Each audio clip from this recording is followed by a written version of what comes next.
everyone, this is Teresa from Base 10 Montessori, and today we are going to do a lesson on the small movable alphabet. Now in AMI Montessori, this particular lesson is found in the reading section of the language album. And while this lesson really does help with reading, it has another purpose as well. This is really where we get into our spelling lessons. Now, if you've been following along with my language videos, or if you are AMS or AMI trained, you might already know that up to this point, we continually tell you that we don't correct our students on spelling. So when we're working with the pink and blue or red and blue movable alphabet, we are not correcting spelling. The only thing we might correct is if you have a letter and the child puts it upside down when they place it onto the mat. We do say you can correct the orientation of the letter, but when we're working with the other movable alphabet, we're not correcting spelling at all. When it comes to this movable alphabet, everything starts to change. Now, in order to present this lesson, they already have to have lessons on phonograms. So if you are AMI trained, this means that you already have to have a lesson on the phonogram box. But if you've been following along with my videos, you know that I really don't like the phonogram lesson from Montessori. Because I'm Orton Gillingham trained, I really feel like there are areas that Orton Gillingham does things a lot better than Montessori, but sometimes Montessori does some things better than Orton Gillingham. And in the 3 to 6 environment, I've really discovered that I have to take the best of those two worlds and put them together. And that's what I've done so far. And if you are not familiar with the videos I'm referring to, I'm going to put a link to those videos down below so that you can look at how I introduce phonograms in my classroom and then come back to this video, and that will really prepare you for this lesson on the small movable alphabet. And if you need resources for this lesson, I'm going to go ahead and drop the links down below to Montessori Print Shop, and I will link all the resources for language that I feel is relevant for this lesson in the comment section below as well.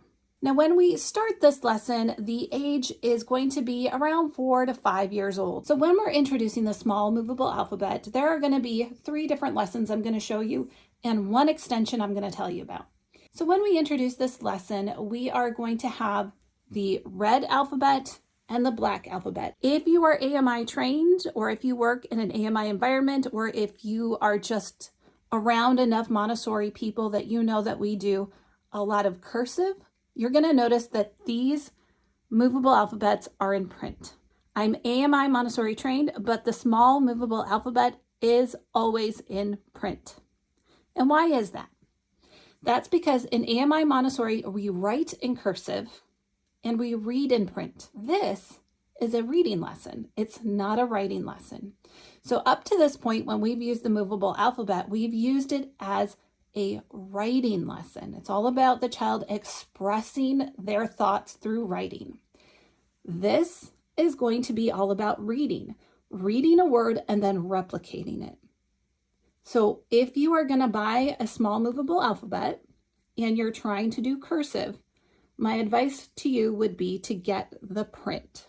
Use print letters. Now, when we start this lesson and we introduce this lesson, we're going to get both movable alphabets out at the same time. And notice when I'm opening this up, the letters are kind of messy, right? And the first step when we're introducing this lesson is to make sure we have proper orientation of the letters. So that means we have to go through and straighten out all of our letters. Now, I'm going to tell you, this is one of my least favorite things to do ever in the classroom. This is not something I enjoy. This is something I'm very impatient with, and this is something I would prefer to skip, but it is important to get our orientation correct when we're opening this box and organizing it with them for the first time, right? So if you have a lot of letters all messed up, you're going to point that out to them, and you're going to make sure to organize the letters so that they're nice. This is what you're going to present to them the first time you're giving this lesson. Now, because you are all adults and this video is for adults, I'm not going to do anything more than that. I'm going to skip the tedious organization of the movable alphabet, so forgive me for that, but I'm not going to spend all my time organizing my box today. If you're going through training, this is something you need to remember if you're going through exams, is make sure to say you're going to organize the box with the child. You're going to put everything into the correct orientation and organize everything so that it looks proper and beautiful and we have no upside down letters like the letter E right here. If you are not Montessori trained, if you're not going to training, or you have finished training, should you skip this step? Now, as much as I would love to skip this step because I do not enjoy it, this step is important to introduce. Now, it's something I will present with the child during the first presentation of it, but it is not something I am going to continually enforce. Like if I'm walking by and the child is working along and they haven't organized their box, I'm not going to disturb them and tell them to organize their box. For some children, when you show them how to properly put the letters in the box and properly orient them, they're going to love it. And if you are familiar with Montessori, you're already going to know why some children are going to absolutely love this. And it really comes down to two things. One is the sensitive period for order, and two is the sensitive period for language. So you will find that you will have certain students that absolutely love organizing. And in fact, they may spend more time organizing the small movable alphabet than they spend using it for spelling and for reading. So there are going to be those students who need that. Always present the organization of the small movable alphabet boxes and then allow the child to decide how much they're going to organize it. If you're noticing it's causing a lot of problems, that they cannot work with the small movable alphabet with it being this messy, otherwise they're just messing it all up, try a reduced movable alphabet. And have movable alphabet set aside for children who struggle with this. Eliminate some of the letters. Make it smaller. Because I'll tell you what, if you have a child with ADHD in your classroom or in your homeschool environment, and you give them a messy movable alphabet box with two sets of letters, right? We're working not just with one alphabet, but two. This is as organized as it's going to get. And in fact, by the end of the lesson, most likely, it's going to be everywhere. The disorganization is going to grow and it may cause a lot of stress. So don't be afraid to reduce this movable alphabet if you need to for children who are struggling. That being said, I had some children with ADHD that were brilliant readers. They just naturally started reading. They naturally understood this concept of reading and they just went with it. And this is also true of some of my students who have autism. They could read so proficiently, but writing was a real struggle for them. And sometimes things that cause them to cross the midline. And sometimes some of the materials that have extra manipulatives were really, really difficult for them to use. And a mess would grow from the small movable alphabet. Everything would be everywhere. And then suddenly it was all over the classroom.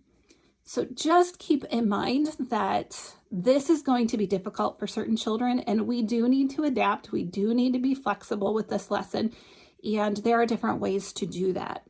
Now, if you have a child that reads automatically, that you're kind of wondering, hey, you know what, do they actually need this lesson? Because they seem to be just so far advanced. You kind of wonder, should I even bother to introduce this? And my answer to that is going to be yes. There is value to introducing lessons that maybe a child has mastered pretty well. One, you're giving them the opportunity to decide for themselves, right? This is all about them deciding if this material works for them. If they have a desire for it, you know, we should not make that assumption for our students. We should allow the child to explore the materials and decide if it's meaningful for them. And the second reason I would say to still introduce this is because if they know this lesson, they're going to be able to help others with this lesson. And when we use the small movable alphabet, there are opportunities to work on this as a group. So that's going to be an extension lesson for our older children. And you might find that a child who struggles with this individually, even though they might be proficient readers, might be really, really great at working with other children in the classroom. And I'm going to show you how to do that in the extension lesson at the very end. With that being said, let's talk about introducing the small movable alphabet for the very first time. We've gotten it off the shelf, and you're going to pretend with me that we've organized the small movable alphabet. All the orientation is correct, and the letters look beautiful in there. Just go with me on this one and pretend like that's a perfect box right there. And what we're going to do first, we're not going to work with any other materials except for the small movable alphabets together. And when you begin this lesson, you're going to sit down with your student and you're going to use a phonogram or a consonant digraph that they are already familiar with. It's one they've already been working with. So for instance, I might say to them, you know what? I am going to choose a sound and I'll choose the sound shh. And when I make that sound, we're going to ask our student, do you remember what letters make that sound? And if they've been working with their phonograms, they should know that that is spelled with a S and an H. Shh. And when we spell our phonograms, the part we're trying to learn here, the part we're trying to master, that's going to be in red. So after we've introduced the sh sound, we're going to think about words. We're going to think about what word has the sh sound in it. And let's take the word shop. So we've got the sh. Now we need the op. Let's think about that. What other sounds do we have to make the word shop? Sh, ah, p, ah, p. We're going to need an ah and a p. Shop. And that is how we introduce the small movable alphabet. We start very much with just an auditory lesson of saying the sound, spelling the sound, and then we're going to ask the child to think of words that make that sound. The second lesson we're going to do with the small movable alphabet are the phonogram booklets. Now, I made my booklets from the Montessori print shop, which I'll link below, but I don't keep mine as booklets. They're all separate words. And the reason why I do that is because I play other games with mine. So I like mine to be separated. However, you can get this booklet and you can staple it together if you want. So here I have my phonogram booklet, right? We've got the phonogram we're working with. And we're going to show the child how to use these phonogram booklets. Let's pretend we're turning the page there. And we're going to ask our student if they can read this first word. First word is shop. So we're going to read that and then we're going to flip it over so they can't see it. So we're going to put it out of the way. They can't see it. And then we're going to say, all right, what's that first sound? Shh, right? We've got it spelled right here. Shh, shop. What other sounds do we hear? Now, sh, ah. So they're going to spell it from memory without looking at it. And then when they've finished spelling it, they're going to turn their card over. And they're going to see, did I spell it correctly? They're going to correct their work. Now, if you are familiar with my videos, you know I always try to point out the control of error in each lesson. The control of error for this lesson is going to be the booklet. This is really important because you as the guide, the teacher, the adult, you want to be the control of error as little as possible. When a child can learn from the materials and correct their own work from the materials, they are more independent, they're more satisfied with their work, and they're going to feel a lot more confident about what they're doing. So this is what we want to see. We want to see them correcting their own work. So this is a booklet. We have more words we can spell, right? So let's go to our next word. Let's read it. Ship. As soon as they read it, turn it over. Make sure they can't see it. Maybe they might be able to see through the back, so you might have to put something over it so they can't see it. And now ask them to spell it again, right? Shh, ship. So first off, we need our phonogram, right? Shh. Then we need our I. Don't forget to dot the I, right? Ship. Now we're going to turn our word over again. So let's check our work. Did we spell it right? So once we check our work, if we found that we've made a mistake, like if they have an E here instead of an I, they can go ahead and fix their work, right? And so we can go through as many words as possible, and we're just going to keep building them on the map. So they can spell shell, brush, dish. That can all be in that first booklet. So we're just going to go through the booklet. They're going to read one word at a time, turn it over, work on spelling it. Then they're going to look at their control of error and see if they have any mistakes they have to switch out. And that's the entire lesson. It's really that simple. And so now I hope you're seeing that we're getting into the spelling. We're getting into the correcting of the work. So the last lesson I want to show you today is the phonogram cards. And this just makes it a little bit more difficult than the previous lesson. It's basically the same thing, but now instead of just remembering one word at a time, we're going to try to remember as much of this list as possible. So notice when we're working on these lessons, we are also really exercising the memory system.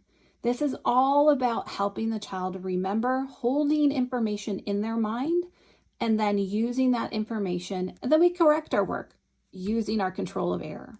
So this may present a challenge for children who have a really hard time holding information in their mind. This may include children with dyslexia, right? That tends to be a common characteristic of children with dyslexia. So if you're noticing that they're having a really hard time holding things in their mind, putting things in order, and keeping things organized, those are things that you need to make notes of. Those are things you have to pay attention to. And those are things that you'll want to talk to the parents about, or you might want to talk with somebody that can give you good advice about what might be going on. But before you jump on any theories of learning disabilities or anything like that, just keep in mind that children who have had a lot of instability or children who have had trauma can also exhibit learning difficulties that might mimic a learning disability.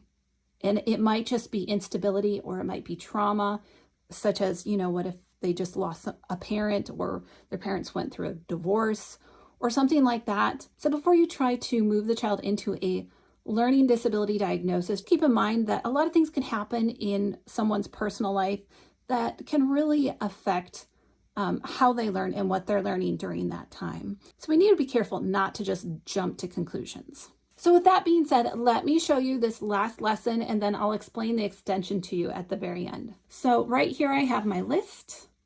And what we're going to do is we're going to sit down with our student and we're going to read through the entire list. So we're going to say, what's the sound again? Shh. All right, let's read through our list. Fish, wish, ship, hush, shell. We're going to read through this list. You might want to read through it 2 or 3 times just to make sure that they have it, that they're fluent with it. And you know what we're going to do next? We're going to flip it over. We're going to make sure they can't see it. Now, if it's like my paper, yeah, they can see through that. So you might want to get a card and put it over top so that it blacks it out and they cannot see through the paper. And so once we flipped our paper over, we can ask them, are there any words from this list that you remember? And when they say a word, maybe it's fish, we're going to say, all right, well, let's spell the word fish. What are the sounds that you hear? So we're going to listen to our sounds here. Sh. Sh. What's that first sound? Right? And the first sound is a. So we're going to go over here and we're going to get the.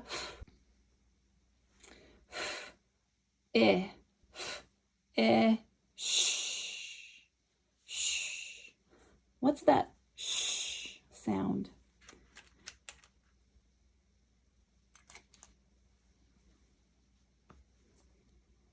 And then once they've spelled that, we're not going to turn over our control of error just yet. We're going to ask them, are there any other words you remember from the list? And we're going to go through and spell as many words from the list as possible. And when they get to the point that they cannot remember any more of the words, that's when we're going to turn over our control of error. And we're going to read through, okay, fish. Did we spell it correctly? If yes, then we can go on. If not, we're going to go back. We're going to switch out for the correct letters, and then we're going to continue on to the next word. And once we've gone through all the words that we have, we're going to look at the words that maybe they forgot. Perhaps they couldn't remember the word hush or ship. So what we'll do is they'll have all the words they've already written. And once they've read the last couple of words they couldn't remember, they're going to flip it back over again, spell those last couple of words, And then we're going to see if we can have the entire list here on the table. But your goal is to see how many words from the list they can remember in one sitting. Go back, correct your work, look at the list, and then turn it over again and finish writing the list. Now, when we've written all these words, we can invite our students to write these words onto paper, right? So we can keep our list out, keep our words out. We don't want to put them away just yet if we're going to write them on paper, because if we're going to get out paper and we're going to start writing words, they're going to want to look at what they've written. And if they've written something like fish, they might want to take a paper where they can draw a picture of a fish at the top and write the word fish. If drawing a picture is the motivation for your student to do this lesson, then we need to incorporate those positives into our lesson. If this is something that they're not enjoying, if this is something that's difficult to get into motivation, give that reward of doing some art with this, okay? You can spell this word on paper, and as soon as I see that it's spelled and we've looked at it and we know it's correct, you can go ahead and get out your colored pencils, or if you really want to motivate them, maybe it's not colored pencils, maybe it's a cut and paste, right? Maybe it's a collage.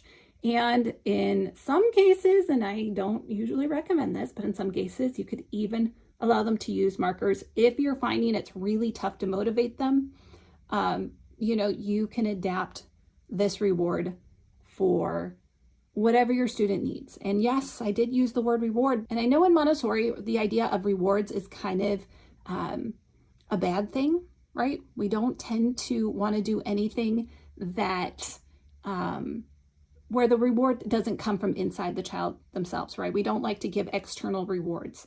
And that is totally understandable. That is 100% the goal. However, we need to get to the point where we have to realize that sometimes you have to think outside the box to really get through to a student that's struggling. To make something that's really, really negative for them, perhaps this is a really negative lesson for them. They really don't like language. They're really struggling with it.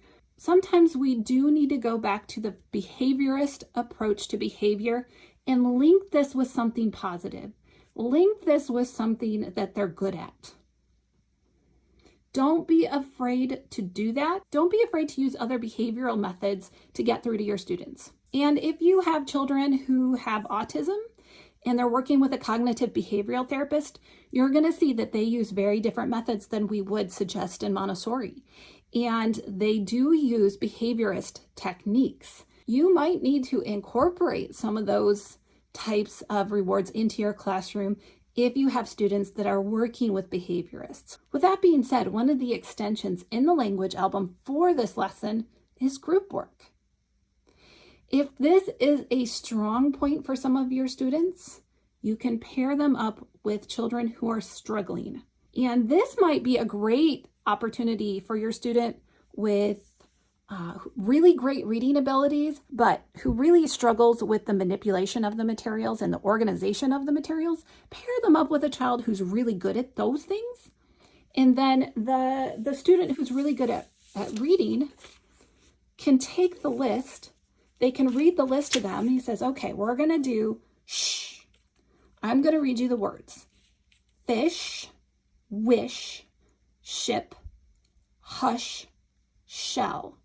And so the student who's reading dictates to the student who's writing. And the student who's writing will go through and they will write as many as they can remember. And then the student who's reading can come over, help them correct their work. And then they can keep going like this as long as they need.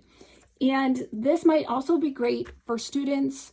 If you have a student with autism that is really, really proficient in reading but struggles with writing, one way for them to connect with other students and to also showcase some of their strengths and use their strengths in the classroom is to have them be the reader. And then they can come over and they can work together with the other child that's writing and they can correct the work together. And so if this part is really overwhelming for certain children, but they're great at the reading part, use their strengths with other children.